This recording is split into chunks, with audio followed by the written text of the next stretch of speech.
Donc, j'aimerais souhaiter la bienvenue à Jessica, Jade et Karine. Donc, je vous invite à vous joindre à nous. Oui, voilà. Donc, on vous voit toutes super. Merci premièrement de passer une partie de la soirée avec nous et de bien nous présenter vos travaux de recherche. Donc, je vais d'abord commencer par vous donner à chacune de vous l'occasion de vous présenter en décrivant brièvement votre parcours scolaire et votre poste actuel. Alors, commençons par Jessica. Donc, bonjour, mon nom est Jessica Bourbonnais. Et en fait, j'ai fait 2 baccalauréats, un en sciences biomédicales à l'Université d'Ottawa et l'autre en sciences en biologie et chimie à l'Université de Montréal. Puis pendant mon bac à l'UDM, j'ai fait plusieurs stages chez Dr. Francis Rodier et c'est à ce moment que j'ai découvert ma passion pour la recherche. Et j'ai ensuite fait une maîtrise en biologie moléculaire à l'IRIC de 1 an. Puis ça, c'est un centre aussi qui se trouve à l'UDM. Puis finalement, j'ai décidé de revenir chez Dr. Francis Rodier pour commencer mon doctorat en biologie moléculaire.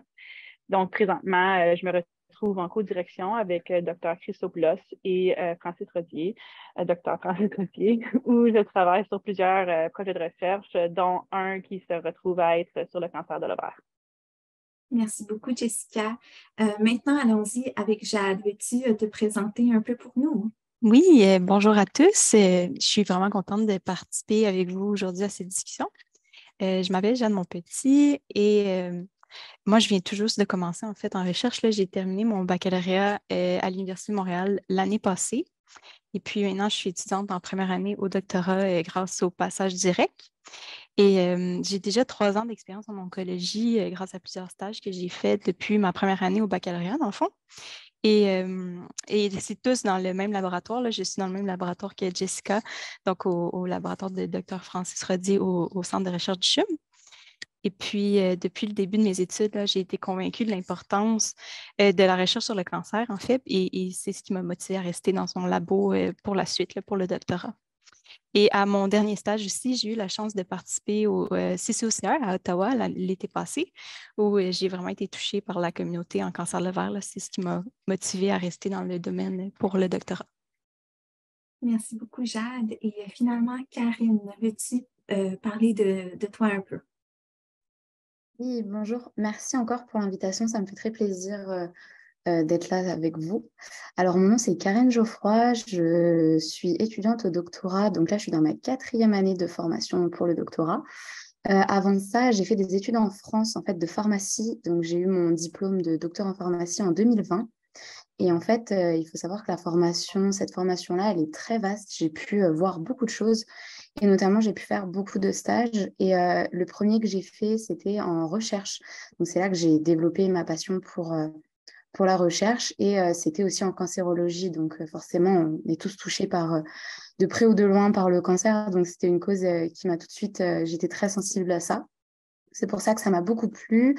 Beaucoup de choses à répondre dans ce domaine. Donc, forcément, toutes les autres expériences suivantes m'ont confirmé cette passion pour la recherche en cancérologie. Et c'est pour ça que j'ai commencé mon doctorat ici au Québec en automne 2019 dans le laboratoire donc, de Dr Bourgeois-Degnaud. Je ne fais pas partie du groupe Dr Rodier ce soir. J'ai fait un peu de diversité.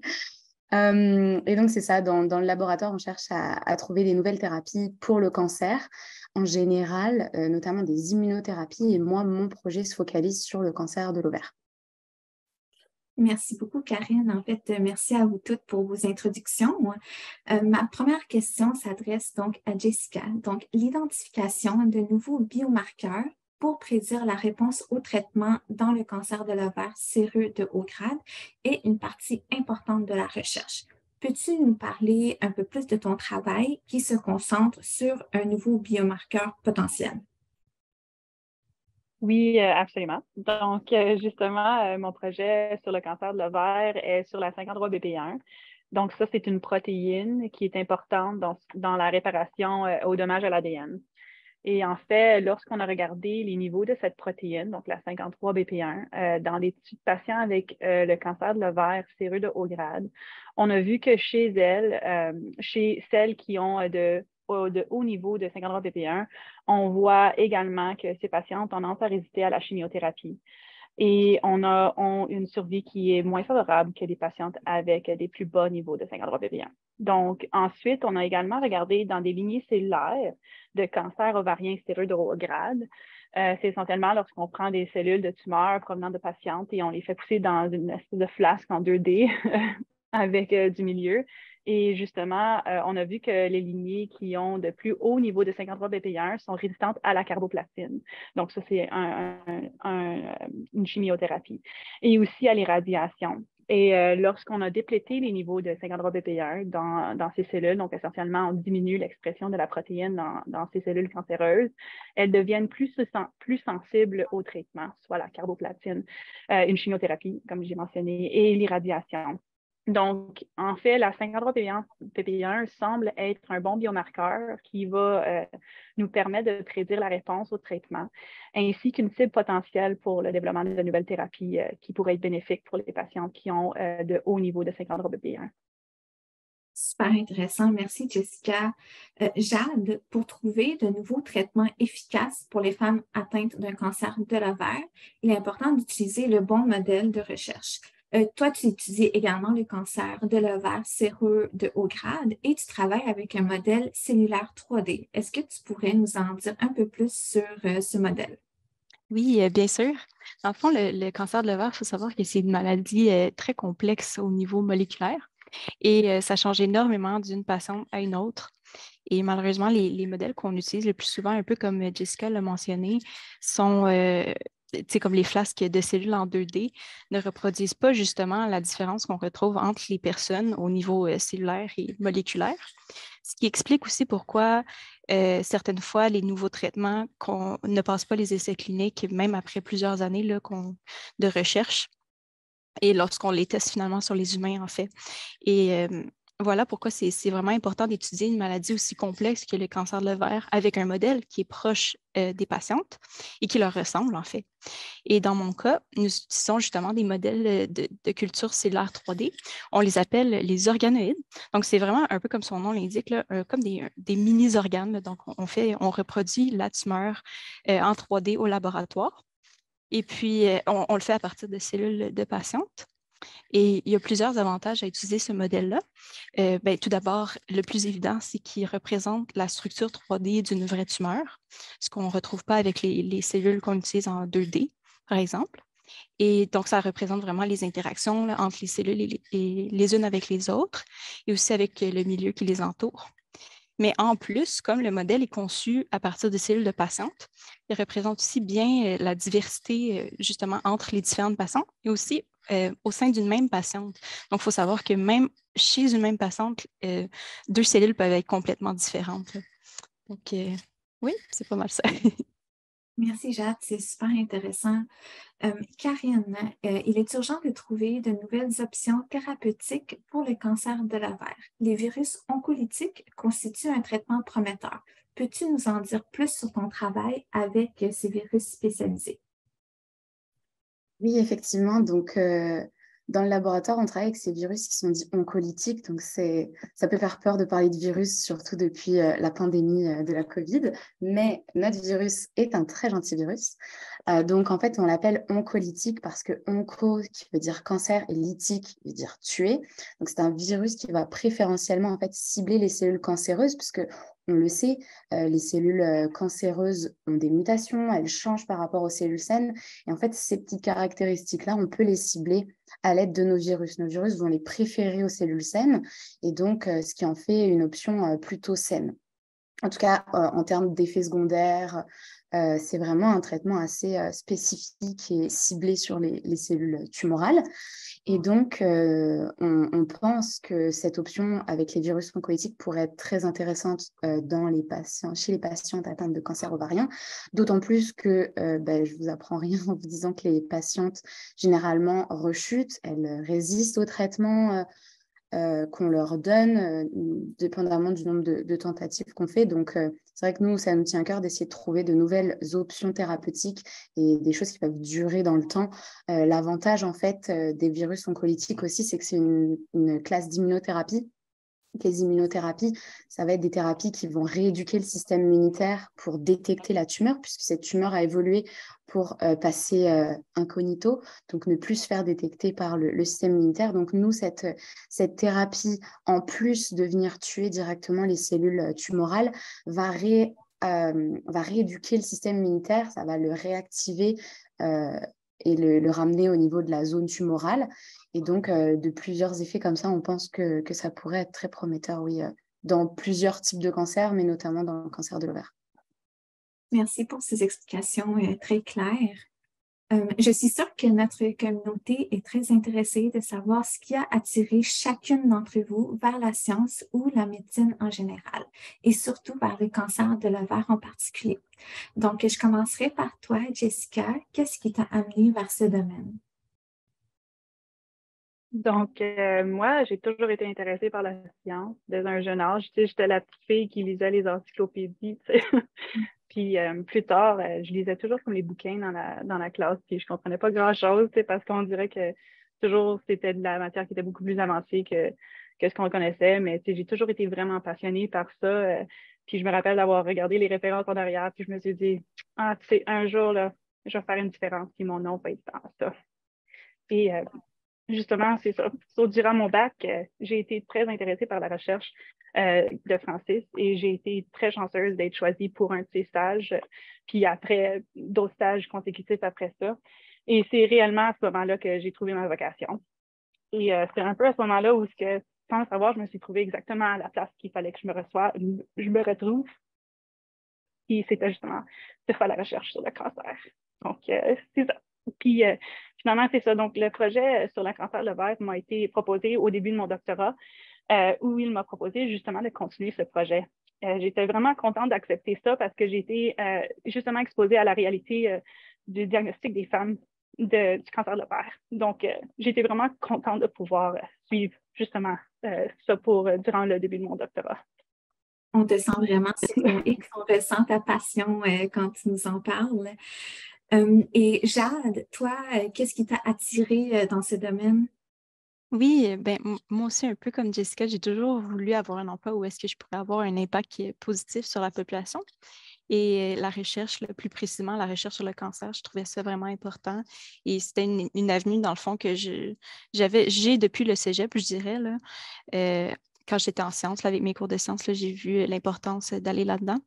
Et c'est vraiment avec mes stages avec Francis, là, mon directeur de recherche, que j'ai vu aussi l'importance de notre travail là, pour améliorer la qualité de vie des patients. Et je ne suis malheureusement, heureusement, en fait, je ne suis pas touchée de près par le cancer de l'ovaire et je connais personne de mon entourage non plus qui a été atteinte de cancer de l'ovaire. Mais comme je disais un peu tantôt, j'ai vu aussi COCA à quel point la communauté était vraiment dynamique, soudée et j'ai trouvé ça inspirant. En fait, et vraiment, ça m'a convaincu de l'importance de justement travailler en cancer de l'ovaire. Et je trouve que l'implication justement des patientes en cancer de l'ovaire est belle à voir parce que je pense que ça n'arrive pas souvent dans d'autres cancers. Je pense que c'est assez unique et ça nous rappelle en fait à quel point la recherche est importante pour elles. Et c'est ça. Je peux peut-être rappeler un petit événement là, qui m'avait marqué pendant le CCOCR. On avait un dîner avec des patientes. Et j'avais été surprise quand la patiente nous parlait et elle nous remerciait en fait de tout ce qu'on faisait en recherche. Et en fait, il faut savoir que la plupart du temps, on est un peu les oubliés. Là. D'habitude, les patients remercient les médecins et nous, on est comme les gens qui travaillent en arrière-plan, là, en secret. Donc, j'avais trouvé ça beau de voir à quel point les patientes sont vraiment informées, impliquées et aussi proactives, je trouve, dans leur traitement. Oui, je suis d'accord avec toi pour dire qu'on est une belle communauté dynamique, soudée, très impliquée. Donc, c'est quelque chose que nous, en tant qu'employés chez Cancer de l'Ovaire Canada, c'est quelque chose qu'on ressent beaucoup de la part de notre communauté. Et Karine, si je te cédais la parole pour savoir qu'est-ce qui t'a inspiré vers ce domaine? Un peu comme tout le monde, j'ai commencé quand j'étais toute petite par vouloir être docteur. Quand j'ai grandi, j'ai voulu être dentiste, donc je me suis lancée dans des études de santé en France. Puis finalement, voilà, je finis pharmacienne, donc je reste quand même dans le domaine. Et c'est ça, au cours de cette formation, comme je vous l'ai dit tout à l'heure, j'ai pu faire plusieurs stages, donc ça a vraiment confirmé que je voulais faire en fait ma carrière dans le domaine de la recherche dans le cancer. Et en fait, c'est vrai que quand j'ai postulé auprès de Marie-Claude, quand on a eu notre entretien, elle m'avait dit est-ce que ça te dirait de travailler? J'ai un projet là sur le cancer de l'ovaire. Et alors que j'avais déjà fait plusieurs stages dans le domaine, j'ai répondu et je me souviens, mais ça ne serait pas super bien le cancer de l'ovaire? Parce que je m'étais dit la prostate, le cancer de la vessie. Et elle m'a dit non, non, non, non, ça ne sonne vraiment pas bien. Donc là, je me suis dit, ok, je vais me renseigner. Et là, j'ai vu à quel point c'était dévastateur. Et je me dis que même si il y a des gens qui sont dans la santé, qui sont dans des domaines reliés à la santé, en fait, on ne sait pas exactement tout ce qui se passe. Donc, ça m'a aussi attirée dans le domaine, le fait de me rendre compte qu'en étant si proche de ce domaine-là, j'étais complètement je manquais beaucoup de connaissances là-dessus. Donc, en fait, tout de suite, j'ai accepté. Et en fait, au-delà de mon projet de recherche, j'ai vraiment à cœur de participer à la vulgarisation scientifique et à faire savoir que non, le cancer de l'ovaire, ça ne se soigne pas bien du tout. Et il faut faire quelque chose et c'est urgent. Et du coup, oui, moi, j'essaye de mettre ma pierre à l'édifice et d'aller vers ce combat-là. Mais effectivement, sensibiliser les gens autour et parler de cette cause-là. Et pour revenir aussi sur ce que Jade a dit, l'événement du CCOCR l'année dernière où on avait mangé avec une patiente, c'était vraiment incroyable. Moi, c'était plus le côté de, on le sait que c'est dévastateur, mais de parler avec une personne qui nous expliquait qu'elle avait essayé de rentrer dans un essai clinique, on lui a dit non, t'es pas assez en santé, mais en même temps, avec un cancer, c'est difficile d'être en santé. Donc, tout ça, et de voir que malgré toute son envie, on lui refusait aussi certains soins, ça motive encore plus à se dire, ok, là, on va se bouger les fesses, nous, dans nos petits laboratoires, et puis on va essayer de trouver quelque chose si on peut. Vous êtes clairement toutes sur votre X. Vos réponses sont tellement inspirantes et clairement, le cancer de l'ovaire, la recherche sur le cancer de l'ovaire est entre bonnes mains. Jessica, on sait que les dons généreux d'échantillons de tissus provenant de patients sont importants pour faire avancer la recherche. Peux-tu nous parler des cohortes de patientes avec lesquelles tu travailles dans le cadre de ton projet? Donc, oui, absolument. Donc, comme je l'ai mentionné pendant la description de mon projet de recherche, on a eu recours à des tissus de patientes. Par contre, ce que je n'ai pas mentionné, c'est que dans notre étude, on a utilisé 3 différentes cohortes. 2 de ces cohortes en particulier ont permis de faire cette découverte. Sans elles, nous n'aurons pas pu trouver de nouveaux biomarqueurs. Donc, il avait, pour noter la cohorte cœur, donc c'est soit the Canadian Ovarian Experimental Unified Resource, où plus de 2000 Canadiennes atteintes du cancer de l'ovaire ont généreusement donné les tissus provenant de leur cancer de l'ovaire et ainsi que d'autres échantillons et d'informations des personnels liés à leur traitement puis les outcomes. Puis à l'intérieur de ces 2000, il y avait 1246 patientes qui avaient justement ce cancer de haut grade. Puis plusieurs de ces patientes-là provenaient du Québec, voire le CHUM. Et la deuxième cohorte qui a été très importante pour notre découverte était la cohorte du CHUM, où 76 participantes ont généreusement donné également leur tumeur, leur sang et informations personnelles liées à leur survie et traitement à la recherche. Et justement, je mentionne vraiment ces 2 cohortes parce que elle était vraiment importante à cause de la troisième qu'on a utilisée. En fait, c'était The Cancer Genome Atlas. Donc, le TCGA Database, c'est une cohorte qui est fréquemment utilisée en recherche. Par contre, l'information à partir de cette cohorte-là, de cette cohorte-là, parce que c'est plusieurs différents cancers, mais à l'intérieur de ça, il y a certains échantillons que c'est des cancers de l'ovaire. Puis à partir de cette cohorte, ils ne regardent pas nécessairement l'hétérogénéité des échantillons. Donc, en fait, puisque dans une tumeur, on n'a pas seulement des cellules cancéreuses, on a également plusieurs autres types de cellules dans l'environnement tumoral. En gros, on a 2 compartiments qu'on peut parler. Donc, on a l'épithélium dans cette circonstance, c'est là où se retrouvent les cellules cancéreuses, mais on a également ce qu'on appelle le stroma, qui est dans le cas du cancer de l'ovaire séreux de haut grade, pas nécessairement les cellules cancéreuses. Donc, Et donc, lorsqu'on regarde les niveaux d'expression des protéines dans les tumeurs, dans cette cohorte-là, les cellules cancéreuses, les niveaux d'expression, quand on les détecte, sont un peu comme dilués par les autres types de cellules qui se trouvent dans ces tumeurs. Et justement, donc, ce haut-bas niveau de 53 pp1 dans les cellules cancéreuses, c'est un peu plus difficile à voir, à percevoir, ça ne saute pas nécessairement aux yeux. Et en fait, dans les deux cohortes du cœur et du CHUM, on a eu des tissus directement. Donc, on a pu identifier les cellules cancéreuses des cellules, puis les différencier du stroma. Puis ensuite, on a même été capable d'identifier le noyau de la cellule où se trouve la 53 pp1. Puis lorsqu'on regarde exactement ça, le noyau des cellules épithéliales cancéreuses dans les tissus de cancer de l'ovaire de ces Canadiennes et Québécoises, on a vu que justement la 53 pp1 était élevée chez les femmes qui ont une moins bonne survie, moins bonne réponse au traitement, puis malheureusement une moins bonne survie. Donc, c'est grâce à ces femmes qui ont donné leur tissu au CHUM et d'ailleurs au Canada aussi, qu'on a pu identifier justement la 53 pp1 comme un biomarqueur du cancer de l'ovaire. Merci beaucoup, Jessica. Jade, une nouvelle technologie appelée analyse de cellules uniques permet aux chercheurs d'examiner les différences au niveau génétique entre les cellules individuelles. C'est important pour l'étude du cancer car il peut y avoir des différences génétiques dans une population de cellules. Peux-tu nous en dire plus sur cette technique? Oui, en fait, comme j'ai mentionné tantôt, le cancer de l'ovaire est très différent d'une patiente à une autre au niveau cellulaire et moléculaire de la tumeur. Et je vous ai parlé tantôt aussi de l'importance d'utiliser des modèles qui ressemblent aux patientes, mais c'est aussi vrai avec les technologies qu'on utilise pour nos analyses en recherche. Et jusqu'à présent, la majorité des analyses qu'on fait étaient faites en fait sur toute une population de cellules, un peu comme une moyenne, si on veut, de l'état total de la tumeur. Mais par contre, on se rend de plus en plus compte que cette moyenne ne représente pas vraiment ce qui se passe au niveau de chaque cellule dans tous les cas. Et c'est important dans le cas du cancer de l'ovaire qu'il y a beaucoup de résistance au traitement. Donc, certaines fois, c'est juste quelques cellules qui résistent au traitement qui peuvent vraiment changer la donne pour une patiente.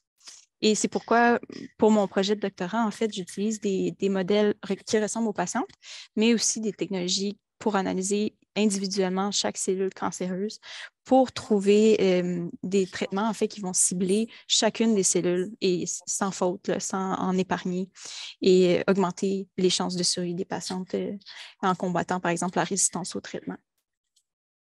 Merci beaucoup, Jade. Karen, on sait que les chercheurs peuvent faire face à plusieurs défis et obstacles. Peux-tu nous en parler un peu?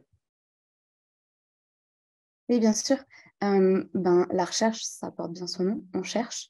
Donc, on cherche ce qu'on ne connaît pas. Donc, chercher, ça veut dire beaucoup d'échecs. Et en fait, on ne s'en rend peut-être pas compte quand on n'y est pas, mais il y a très peu de trouvailles. Sinon, effectivement, on aurait toutes les réponses, puis ça irait bien plus vite que ça ne va actuellement. Donc, c'est ça. Je trouve qu'un des plus grands défis de la recherche, c'est effectivement affronter tous ces échecs à répétition. Il faut avoir un bon mental, d'autant plus que ce que disait Jade, nous, on n'a pas cette reconnaissance. Non pas qu'on fasse ça pour la reconnaissance, mais c'est vrai que dans un petit moment où on a un petit creux, où on se dit, punaise, est-ce que ça va mener à quelque part? Je ne trouve pas, ça fait 3 mois, 6 mois que je suis sur quelque chose, ça ne vient pas. Et bien, avoir cette petite reconnaissance qu'on peut avoir quand on fait des événements caritatifs notamment, ça aide beaucoup. Donc ça, c'est un des défis, je trouve, majeurs dans la recherche. L'autre défi, c'est justement quand on fait de la recherche et qu'on a des échantillons comme Jessica, des échantillons qui viennent de patients, ce qui est aussi le cas pour mon projet de recherche, ça, c'est un obstacle de moins, dans le sens où il y a beaucoup de nos analyses, de nos expériences qu'on va pouvoir faire sur des lignées qu'on appelle commerciales, qu'on va acheter à une compagnie, une industrie. Et en fait, ça ne ressemble pas toujours à une tumeur qui vient de patiente. Alors que finalement, nous, c'est cette chance qu'on peut avoir dans certains projets d'avoir une tumeur de patiente de laquelle on extrait des cellules, où on peut ensuite aller caractériser ce qui se passe. Et c'est vraiment un gain de temps, puisqu'un obstacle de moins, c'est une vraie tumeur, c'est quelque chose qui n'a pas été modifié, changé, commercialisé. Ça, c'est quelque chose qui est très, très intéressant. Et je ne sais pas si Jade en a tout de suite parlé ou si elle va en parler avec ses modèles 3D. Mais pareil, dans mon projet, on utilise des modèles 3D. Donc, ça va être une tumeur qui a la forme d'une tumeur. Et ça aussi, ça fait toute la différence. Un obstacle de moins, puisque quand on travaille sur une fine couche de cellules, ah bah oui, notre traitement marche super bien, mais dans le corps d'une personne, c'est pas juste une fine couche de cellules, la tumeur. Donc, travailler avec des modèles comme ça, 3D, des modèles qui viennent de patientes, tout ça, c'est des obstacles en moins qu'on peut rencontrer habituellement en recherche et qui vont nous faciliter le travail et vont nous donner des résultats vraiment plus pertinents. Donc c'est ça. Pour moi, c'est les plus gros défis et obstacles qu'on peut rencontrer, mais il y a toujours des façons de dévier ça et on essaye au maximum. Merci de rester motivé et déterminé malgré tous ces défis. Je serais curieuse d'entendre, Jessica et Jade, est-ce que vous auriez quelque chose à rajouter par rapport aux défis ou aux obstacles, ou est-ce que ça ressemble pas mal à ce que Karine nous a partagé? Moi, en fait, c'est très similaire à ce que Karen va dire. La seule affaire que j'ajouterais, c'est que c'est beaucoup plus créatif qu'on pense, puis souvent comme puis mental. Donc, quand tu as des résultats négatifs, comme à mentionner, c'est très décourageant. Puis souvent, il faut qu'on soit très créatif dans notre manière de justement trouver trouver une réponse ou de la manière d'analyser les résultats, en voulant dire, si tu regardes, si c'est pas nécessairement ce que tu anticipais avoir, peut-être que ça indique quelque chose d'autre. Donc, c'est toujours ce questionnement constamment, c'est très, très, très mental. Puis c'est très difficile à pouvoir naviguer, tu sais. Donc, ça serait comme un autre défi que j'associerais. C'est justement de rester créatif dans la manière qu'on approche les expériences. Mhm. Jade, est-ce que tu souhaitais rajouter quelque chose? Oui, ben je trouve que Jessica et Karine ont vraiment bien fait le tour, là. Moi, peut-être un défi peut-être plus associé avec mon projet, ben aussi avec celui de Karine, vu qu'elle utilise aussi des modèles 3D. Mais justement, vu que c'est comme des nouveaux modèles, des nouvelles technologies, ben il faut penser aussi que justement, c'est nouveau. Fait que ça apporte une difficulté supplémentaire aussi parce que, par exemple, il y a beaucoup d'optimisation, de méthodes et tout. Il faut qu'on teste, voir, juste, mettons, implanter, faire la tumeur en 3D, tu sais, ça prend du temps, c'est difficile et ça n'a pas été fait comme très couramment encore. Donc, c'est sûr que ça ajoute une difficulté, là. Mais ça reste quand même inspirant, je trouve, justement, parce que pour tous les défis qu'on rencontre, des fois, il y a comme une petite découverte, puis là, ça, c'est motivant, hein, ou quelque chose qui fonctionne, là. Fait que ça reste quand même beau, la recherche. Mais comme je disais plus tôt, merci de rester motivé et déterminé malgré les défis et les obstacles que vous rencontrez assez souvent de ce que je comprends. Donc, je pense que je peux dire de la part de notre communauté là, un gros merci pour ça. Pour terminer la partie panel, avant d'entamer la période de questions, Jessica, comment espères-tu que ton travail ait un impact sur les femmes atteintes du cancer de l'ovaire? Donc, j'espère que notre recherche permet justement de diminuer non seulement les chances de récurrence, mais la persistance du cancer, mais également qu'en étudiant le cancer de l'ovaire, qu'on puisse améliorer les traitements pour les femmes atteintes du cancer de l'ovaire, puis aussi qu'on puisse diminuer, mettons, les symptômes pendant et suivant les traitements, parce que ça, c'est vraiment un réel enjeu, tu sais, avec les traitements en cancer, en général, mais particulièrement chez le cancer de l'ovaire. Donc, c'est vraiment un travail d'équipe, puis j'espère que ma contribution puisse faire une petite différence. Jade, toi, comment souhaites-tu que ton travail ait un impact sur les femmes qui sont touchées par le cancer de l'ovaire? Oui, ben en fait, comme un peu tout le monde qui doit travailler dans le domaine, là, j'imagine, je souhaite que mon travail mène au développement là, de meilleurs traitements pour le cancer de l'ovaire en vue d'améliorer la survie, la qualité de vie des patientes, mais aussi celle de leurs proches, hein, qu'il ne faut pas oublier qu'ils les accompagnent dans leur combat. Et en fait, il faut savoir aussi que les traitements pour le cancer de l'ovaire ont stagné pendant plusieurs années et ça commence enfin à changer, là, heureusement, grâce à justement l'implication des patientes et de la communauté. Et dans le fond, moi, je veux faire partie de ce changement-là et justement, le but, c'est ça, c'est de trouver des nouvelles vulnérabilités du cancer qui vont pouvoir être ciblées spécifiquement. Et ça veut aussi dire que les nouveaux traitements vont être plus spécifiques au cancer et donc il va y avoir moins d'effets secondaires. Par exemple, on pense à la chimiothérapie traditionnelle, on pense à la perte de cheveux ou l'affaiblissement aussi que les femmes peuvent subir. Mais en fait, des nouveaux traitements qui sont plus spécifiques, ça permettrait de combattre le cancer, mais sans avoir ces effets secondaires indésirables. Et donc voilà, je crois que nos projets sont vraiment importants justement pour faire avancer les perspectives de traitement pour les patientes. Absolument. Et Karen, toi, comment souhaites-tu impacter la vie des femmes qui sont atteintes du cancer de l'ovaire? Dans un monde idéal, j'aimerais que moi ou quelqu'un d'autre, peu importe, on trouve le remède. Ça, c'est sûr que c'est le rêve de toute personne qui se lance, je pense, dans la recherche, surtout en cancérologie. Maintenant, si je dois être un peu plus réaliste, j'aimerais, encore une fois, moi ou quelqu'un d'autre, peu importe, tant qu'on amène quelque chose, si possible, j'aimerais faire en sorte que les patientes aient une meilleure qualité de vie, augmenter cette durée de vie aussi. Et puis c'est ça aussi, faire en sorte d'amener nos recherches en clinique un peu plus tôt, un peu plus vite, même si ce n'est pas quelque chose qui est autorisé par le marché, autorisé par les instances, par les instances gouvernementales. Au moins que ce soit quelque chose qui est disponible en clinique, ouvrir la porte à des patientes, à une potentielle réussite, à un potentiel traitement qui pourrait aider. Donc voilà. Tellement bien dit. Merci à Jessica, Jade et Karen de nous avoir apporté une conversation aussi inspirante. Là, je vais passer à la période de questions. On en a quelques-unes. Donc, en tant que patiente, puis dans le fond, la question s'adresse à vous trois. En tant que patiente, comment pouvons-nous mieux vous soutenir dans votre travail? Comment pouvons-nous mieux vous aider? Je ne sais pas qui veut briser la glace. Je peux commencer. On se plaint à faire genre, ouais, on n'a pas assez le retour, mais en même temps, c'est très difficile. Bon, premièrement, on n'est pas là pour ça. Et deuxièmement, c'est ça, c'est très, très difficile. On n'est pas dans les hôpitaux. Les événements caritatifs, c'est vraiment la seule, pour moi, ce que je vois, en tout cas, la seule option. Ou alors, c'est ça, tout ce qui est séminaire, CCOCR de l'an passé, où on peut parler avec des patientes.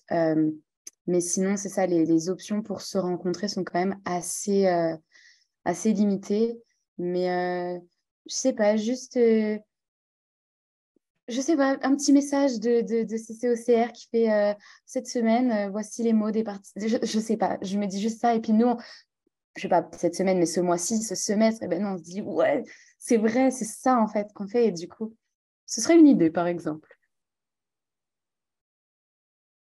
Sinon, moi, j'aurais peut-être quelque chose à ajouter, mais c'est sûr que, tu sais, vu que je travaille avec des cohortes, tu sais, les tissus de patients, c'est sûr que ça, c'est précieux pour nous. Hein. Donc, si jamais, si vous vous sentez confortable de pouvoir justement donner vos tissus, puis votre sang, puis je sais, ça peut être très difficile, tu sais, de faire partie d'une cohorte parce que c'est quand même demandant, il faut vraiment remplir plein de trucs, puis donc, c'est tellement apprécié quand que les patientes peuvent justement nous fournir justement ça parce que c'est à cause de ça qu'on peut faire des découvertes. Et justement aussi de partager votre expérience, tu sais. Désolée, je ne sais pas pourquoi je suis tellement émotive. Mais c'est correct, ça nous montre à quel point tu es passionnée, tu face au travail que tu fais pour la communauté de femmes atteintes du cancer de l'ovaire. Je pense que toutes les gens qui nous écoutent vous apprécient tout le travail que vous faites pour elles. Jade, est-ce que tu avais quelque chose à rajouter? Mais pour vrai, je trouve que Karen et Jessica, encore une fois, ont vraiment bien souligné les points importants. Là. Moi aussi, comme les deux, je travaille avec des tissus de patientes, donc je trouve que c'est important, en fait, parce que sans elles, on n'aurait pas de travail, hein, je ne veux pas. Puis aussi, on est financé par des fonds gouvernementaux, donc si on n'était pas, en fait, si la communauté n'était pas aussi active, on ne pourrait pas recevoir l'argent pour faire la recherche. Là. Donc, c'est important justement d'en parler du cancer de l'ovaire, de faire des événements et tout. Et ouais, c'est ça, ça nous permet d'avoir une job en fait là, et de travailler pour vous et pour trouver des traitements. En fait, j'aimerais aussi souligner tout l'amour qui se trouve dans le chat en ce moment. Beaucoup de mots d'encouragement. Je vous invite à aller lire le chat après la séance, mais en ce moment, si vous parliez un peu comment les chercheurs ne sont pas reconnus nécessairement autant que les médecins, les oncologues et tout. Mais en ce moment, là, je vous promets, il y a énormément d'amour dans le chat pour vous. En fait, ma dernière question est aussi en lien un peu avec ce sentiment-là de connecter avec notre communauté. Le 18 mai, on avait un événement à Montréal, le lancement intime de la galerie d'art Lucie Michel. Vous étiez là les trois. Donc, qu'est-ce que ça vous a fait d'être là, de rencontrer les membres de la communauté? Donc, peut-être vous pourriez expliquer un petit peu votre expérience. Je commencerai par toi, Jade. Oui, OK. Ben, moi, j'ai trouvé ça super touchant. Et bon, c'était une soirée haute en émotions, là, je pense. Moi, j'ai pleuré beaucoup, là. C'est beau de voir le parcours là, de ces femmes. Je trouve qu'elles sont fortes. Et justement, c'était beau aussi, là, ils ont fait de l'art avec cette épreuve-là dans leur vie. Moi, j'ai trouvé ça vraiment inspirant. Puis justement, je veux pas, ça nous rappelle à quel point c'est important ce qu'on fait. Et ouais, c'est ça. J'ai trouvé c'était vraiment une belle soirée, inspirante, touchante, émotionnelle. Mhm. Très bon mot pour décrire la soirée. Karen, est-ce que tu voudrais rajouter un petit quelque chose? Ben, je pense que c'est ça, Jade a fait le tour, c'était très touchant. Moi, j'ai été aussi surprise et agréablement surprise parce que on le sait que le cancer est dévastateur et pour autant, il y avait 2, 3 personnes qui avaient reçu des bonnes nouvelles la journée même ou proches. Et bah, ça fait chaud au cœur aussi de se dire, bon, il y a encore un espoir, on a le temps, enfin, on n'a pas vraiment le temps, mais on peut aussi faire pause, profiter de ce moment. Et puis ensuite, voilà, nous, on retourne à nos laboratoires et on se dit go, go, go. Mais effectivement, je lis aussi le chat, ça fait vraiment plaisir. Merci tout le monde pour les messages, ça nous motive. Là, je n'éteins pas mon ordinateur après, je vais travailler et demain, j'y retourne encore motivée comme jamais.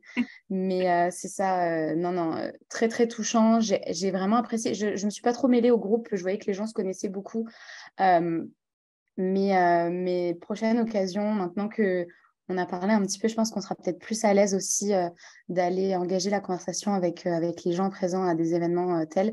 Mais ça fait vraiment du bien de sortir de nos laboratoires, d'entendre des personnes, de rencontrer des personnes touchées de près ou de loin par cet horrible cancer. Mais vraiment, c'était une très bonne soirée, très touchante, mais une très bonne soirée. Et c'est aussi une des raisons pour laquelle on organise des événements comme le forum de recherche, c'est pour justement créer ce lien entre les chercheurs, les cliniciens et les gens qui travaillent dans ce domaine-là et la communauté de femmes qui sont touchées par le cancer de l'ovaire. Donc, c'est vraiment ça, un des objectifs des soirées comme aujourd'hui, mais aussi des soirées comme le 18 mai. Jessica, est-ce que tu te sens à l'aise d'ajouter quelque chose ou on a fait le tour? Désolée, oui, pardon. Honnêtement, Jade et Karen, ils ont vraiment fait le tour là-dessus. Ouais. Puis, mais c'était tellement fun de pouvoir être présente puis de pouvoir vraiment voir les expériences de toutes les femmes, puis aussi des proches, aussi d'avoir comme l'expérience des proches par rapport à tout ce vécu, donc de toute cette situation-là. Donc, pour vrai, c'était un très bel événement, très touchant, puis j'ai été très heureuse de pouvoir participer à cet événement-là. Merci beaucoup. On voit clairement que vous avez la cause à cœur. Donc, pour conclure cette session, j'aimerais encore une fois remercier chacune de vous d'avoir généreusement donné de votre temps pour vous entretenir avec nous aujourd'hui. Je sais que vous m'inspirez beaucoup et je suis certaine que vous inspirez les gens qui nous écoutent et j'ai très hâte de voir ce que vous accomplirez tous au cours de votre carrière. J'espère que j'espère que nous avons également inspiré les personnes ici présentes qui nous écoutent. L'avenir de la recherche sur le cancer de l'ovaire est clairement entre de très bonnes mains.